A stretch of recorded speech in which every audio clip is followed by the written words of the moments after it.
благодарствени думи ще произнесе един от зрелостниците в нашето училище – Момчил Стефанов Михайлов.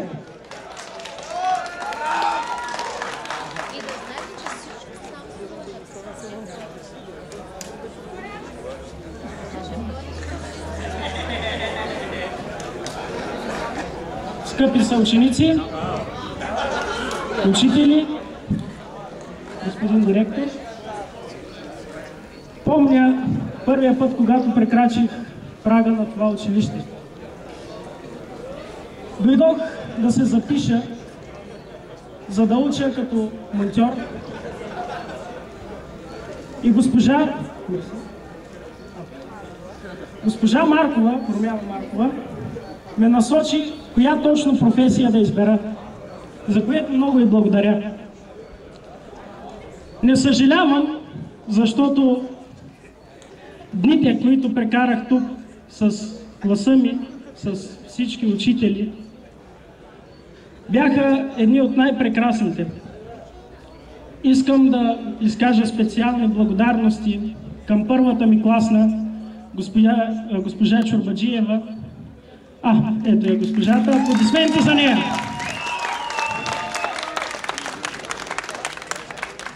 Която ни поведе в дебрите на професионалното учение.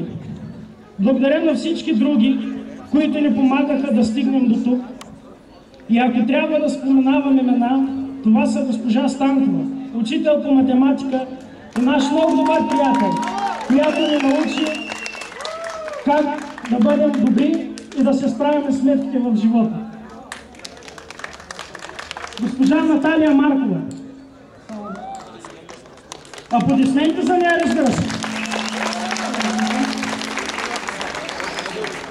Която също така ни научи и ни подготви някой от нас за трудната матура по цикъл философия.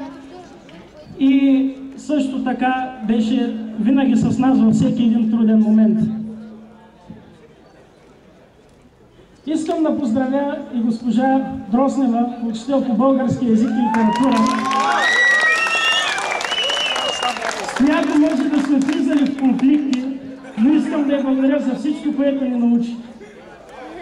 И за подготовката за матурата. Няма да ви изложа. За госпожа Гергана Илиева също благодарности.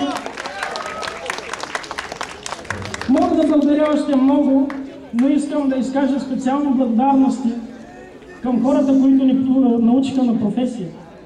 Господин Чипишев, учител по практика. Господин Кичуков, също учител по практика. Аплодисменти. Господин Куртев,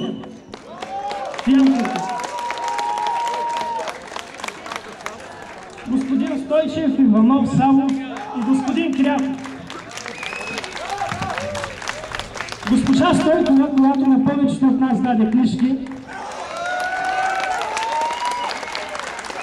Госпожа Серафимова, която не виждам, но тя ни научи как да караме безопасно. Тук е.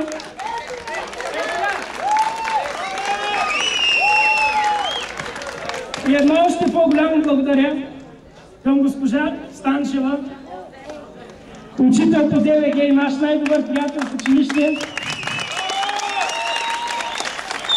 И разбира се към любимата ни класна госпожа Галя Колева,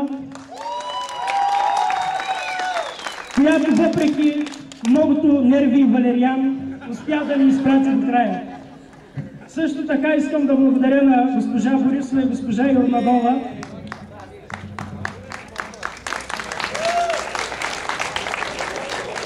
и най-вече на капитана на кораба, инженер господин Георги Добрев.